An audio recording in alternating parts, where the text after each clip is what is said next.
사랑하는 금문교회 모든 성도 여러분, 평안하셨습니까? 오늘은 4월의 마지막 토요일 새벽 예배 주앞에 드립니다. 4월 29일입니다.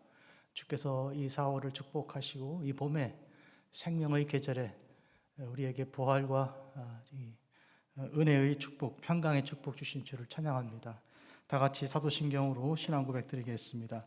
전능하사 천지를 만드신 하나님 아버지를 내가 믿사오며 그 우아들 우리 주 예수 그리스도를 믿사오니 이는 성령으로 잉태하사 동정녀 마리아에게 나시고 본디오 빌라도에게 고난을 받으사 십자가에 못 박혀 죽으시고 장사한 지 사흘 만에 죽은 자 가운데서 다시 살아나시며 하늘에 오르사 전능하신 하나님 우편에 앉아 계시다가 저리로서 산자와 죽은 자를 심판하러 오시리라.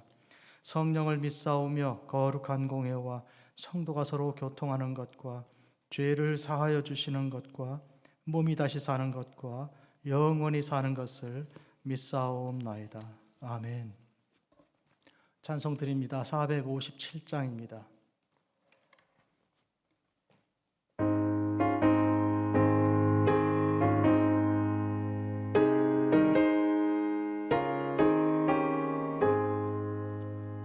겟세마네 동산에 주를 생각할 때에 근심이 나 걱정을 외면할 수 있을까? 나를 항상 버리고 주를 따라가리라.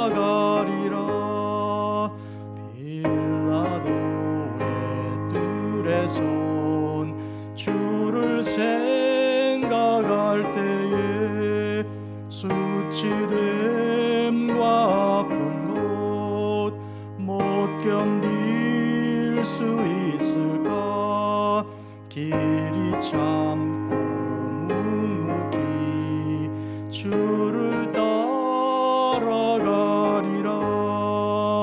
갈보리산 올라간 주를 생각할 때에 나의 받는 괴로움을 비교할 수 없으리. 십자가를 지고서 주를 따라가리라.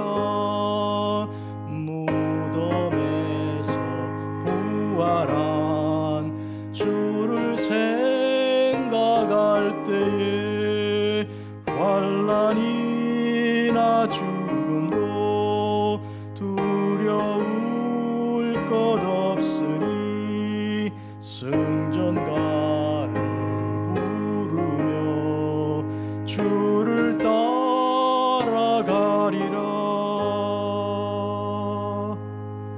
거룩하신 아버지 하나님, 우리 주님께서 호산나 외치는 소리와 함께 예루살렘 성에 나귀 타고 입성하셨던 종려주의를 저희들이 맞이하였고, 또한 고난주간을 통해 우리 주님께서 십자가에 못 박히신 그 놀라운 그 은혜의 시간을 저희들이 경험하였으며, 부활주일에서 주께서 부활하사 모든 성도들의 첫 부활의 열매가 되신 그 은총을 저희들이 깊이 묵상하였습니다. 오늘 그 생명의 계절, 주님의 축복과 은혜의 계절 4월의 마지막 새벽 예배를 주 앞에 드리며 겟세마네 동산의 주님을 생각합니다. 십자가를 지시고 고난당하신 주님을 깊이 묵상합니다. 누구든지 나를 따라오려거든 자기 십자가를 지고, 자기를 부인하고 자기 십자가를 지고 주님을 따르라고 말씀하셨습니다. 우리의 죄된 모든 속성들을 다 부인하고 회개하며 주 앞에 나아가 십자가를, 그 주신 십자가를 지고 주님을 따릅니다. 하나님, 저희들의 삶에 고난이 따를지라도 하나님 끝내 승리하게 하여 주시고 우리 예수님을 본받아 예수님과 같이 죽고 사는 거룩한 성도의 삶이 되게 하옵소서. 이 시간 주실 말씀 사모합니다. 우리 주 예수님의 이름으로 기도합니다. 아멘. 하나님 말씀입니다. 오늘 주시는 말씀은 욥기 이제 34장 1절에서 9절까지 말씀입니다. 엘리후가 말하여 이르되 지혜 있는 자들아 내 말을 들으며 지식 있는 자들아 내게 귀를 기울이라. 입이 음식물의 맛을 분별함같이 귀가 말을 분별하나니 우리가 정의를 가르내고 무엇이 선한가 우리끼리 알아보자. 욥이 말하기를 내가 의로우나 하나님이 내 의를 부인하셨고 내가 정당함에도 거짓말쟁이라 하였고 나는 허물이 없으나 화살로 상처를 입었노라 하니 어떤 사람이 욥과 같으랴. 욥이 비방하기를 물 마시듯 하며 악한 일을 하는 자들과 한패가 되어 악인과 함께 다니면서 이르기를 사람이 하나님을 기뻐하나 무익하다 하는구나. 아멘.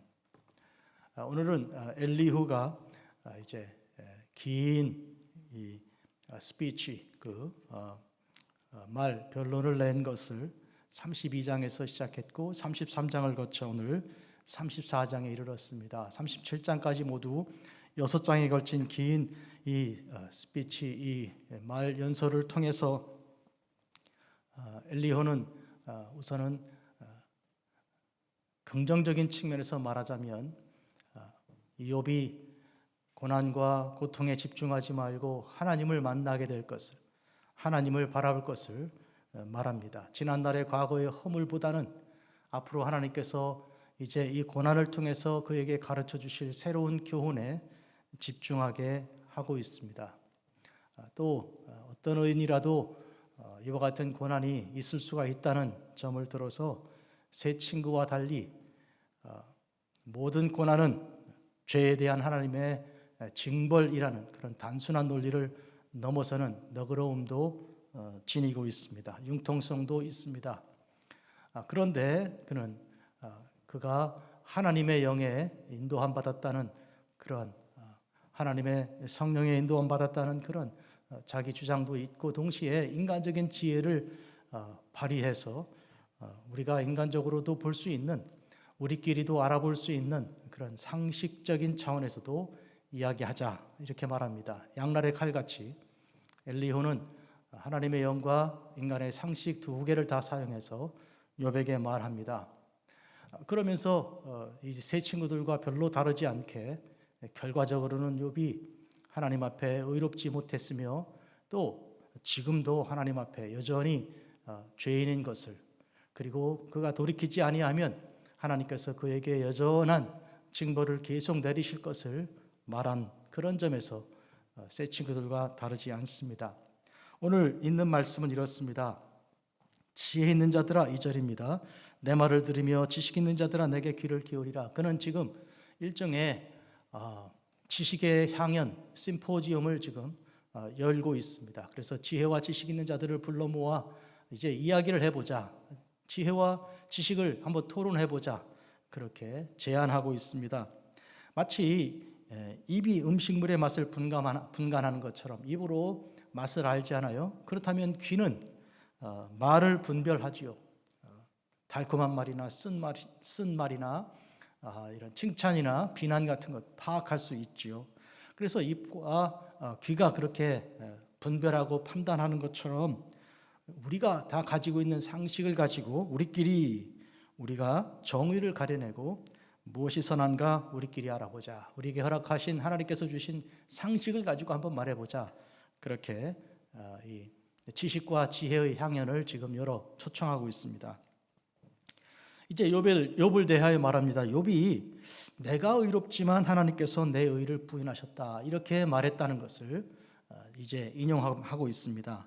또 내가 정당한데, 욥이 말했습니다. 내가 정당한데도 하나님께서는 나를 거짓말쟁이라고 말씀하셨고 나는 허물이 없지만 그러나 하나님의 화살로 내가 상처를 입었다 이렇게 말한다고 했습니다. 엘리후는요, 이 욥을 대하여 이야기할 때 욥의 말들을 인용하는데 정확하게 그대로 인용하지는 않고요, 약간씩 비틀어서 자기의 판단과 자기의 그 관점을 섞어서 이야기를 하고 있습니다. 사실은 욥이 그와 같은 자기 의를 주장할 때는 하나님께 예배하고 제사를 드린 그 하나님의 은혜를 입은 그때의 그 심경을 말한 것입니다. 죄가 있으나 분명히 그는 죄인입니다 한데 하나님께서 그의 모든 죄를 용서하신 것 아니신가? 그렇다면 용서한 그 죄로 내가 이런 고난을 받는다는 것은 내가 믿을 수가 없고 인정할 수 없고 주님께서 주신 의의를 내가 놓을 수가 없는데 하나님은 내게 왜 이러시는가? 이런 탄식이고 하나님께 대한 질문을 드린 것입니다. 그런데 어째서 욥이 하나님을 거짓말쟁이라고 말했고 하나님의 화살로 상처를 입었으니 하나님 책임이라고 그렇게 말했다는 것인가요? 그래서 이 엘리후는 이런 오해를 가지고 이렇게 욥을 판단합니다. 어떤 사람이 욥과 같은가? 욥은 비교도 안 될 만큼 아주 특별한 사람이다. 욥이 비방의 길을 물 마시듯 하고 사람이 물 마시는 것처럼 욥은 비방을 그치지 않는다. 또 악한 일들을 하는 자들과 한패가 되어 악인과 함께 다니면서 욥이 친구들이 다 악인들이고 악을 행하는 자들과 한패가 되어 떼거리로 몰려다니면서 사람이 하나님을 기뻐하나 무익하다 하는구나. 사람이 하나님을 기뻐하며 예배하며 찬송하는데 그 모든 예배가 하나도 쓸데없다, 그렇게 말한다는 것이죠. 욥이 언제 그랬습니까? 사실이 아닙니다. 오늘 이 엘리후는 그런 점에서 욥을 평가하고 비판하는 그 일에 세 친구들과 크게 다르지 않습니다. 하나님 편에 서서 말하는 것처럼 보이고 인간 상식을 가지고 이렇게 토론하고 또 토의하는 것처럼 보이는데 그는 욥을 궁지에 몰고 있는 것이죠. 성도 여러분, 오늘 이 아침에 욥이 이런 엘리후의 말을 들으면서 무슨 생각을 할 것입니까? 겟세마네 동산에서 기도하신 주님, 하늘에 계신 증인이요 또 중보자 되시는 하나님, 아들 예수 그리스도를 기다리는 욥은 인간 세상에서는 자기 편이 없고 자기를 알아줄 자도 없고 자기를 변호해 주거나 증거로 바른 증거를 통해서 거짓된 그런 판단을 피하게 해줄 증인도 없다는 것을 그는 절감하고 있을 것입니다. 세 친구를 피했는데 이제 엘리후가 앞에 있습니다. 사랑하는 성도 여러분, 우리 믿는 사람들은 사람들을 보고 사람들의 평가를 의지하다가는 아무것도 아닌 것을 아는 사람들이 우리 믿는 사람들입니다. 인생은 본래가 이와 같은 오해와 편견으로 가득 차 있는 것입니다. 누구든지 다 하나님 앞에서 깨달아져야 하고 그리고 날마다 믿음으로 장성해야 하는 아직도 완전함에 이르지 못한 그런 인간들인 것이죠. 그런 점에서 인간의 판단은 완전하지가 않고 그 어떤 판결을 내렸다 하더라도 그것이 최종적인 것일 수가 없는 것입니다. 이런 점에서 오늘 우리는 예수 그리스도께서 우리에게 오사 우리를 구속해 주시고 죄를 씻어 주시고 내가 너를 사랑한다 하시고 아버지 집에 가자 하시는 참 목자 되신 우리 예수님을 깊이 묵상하고 또 묵상해야 할 것입니다. 세상에서는 우리가 분명히 환난을 당할 것입니다. 오해를 받을 것입니다. 하나님께 드린 기도를 사람들은 하나님께 대한 원망으로 알고 하나님을 따져서 하나님보다 내가 더 의롭다고 주장하는 그런 오만불선하고 불경한 모습으로 이해할지도 모릅니다. 그러나 우리는 시편에 나온 많은 탄식시들과 같이 하나님께 대하여 이제 물 쏟듯이 쏟아놓는 우리의 그 답답한 그 마음들을 우리는 기도로 주 앞에 드리며 눈물이 들어있는 찬송으로 주님께 아뢰는 것입니다. 우리는 세상 사람들에 대하여 의지하지 않고 따라서 그들에게 우리의 원망과 탄식을 쏟아놓는 대신에 주님께로 가져가는 것입니다. 죄짐 맡은 우리 구주 어찌 좋은 친구인지 걱정, 근심 모든 것을 주께 맡겨 구하세. 우리가 모든 것 우리 속에 있는 것들을 물 쏟듯이 주님께 다 쏟아놓을 때 심지어 우리의 신음소리도 들으신 우리 주님께서 우리를 버리지 않을 것입니다. 눈 깜빡이는 순간, 침 삼키는 순간에도 우리를 놓지 않으실 것입니다. 우리를 돌보시고 사랑하사 우리가 새벽 날개를 치고 바다 끝에 가 거주할지라도 거기 이미 주님께서 우리를 기다리고 계십니다. 우리를 반드시 찾아내실 것입니다.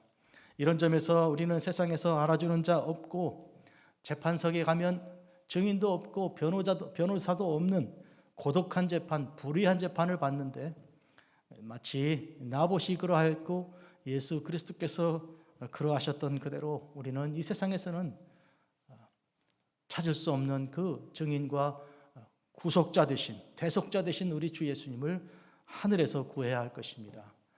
우리 주님께서 우리에게 오셨습니다. 사랑하는 성도 여러분, 이 4월에 주님께서 나귀 타고 예루살렘 성으로 입성하시면서 우리의 모든 거짓된 모든 것을 몰아내시는 성전 청결케 하시는 그 일로 성전된 우리 하나님의 성령이 거주하신 우리 몸에 있는 모든 거짓된 것을 몰아내시는 우리 주님을 호산나로 영접해야 하겠습니다. 주님께서 십자가에 못 박혀 죽으시고 그리고 우리의 모든 죄를 다 사하신 그 사죄하심의 은총을 입어야 하겠습니다.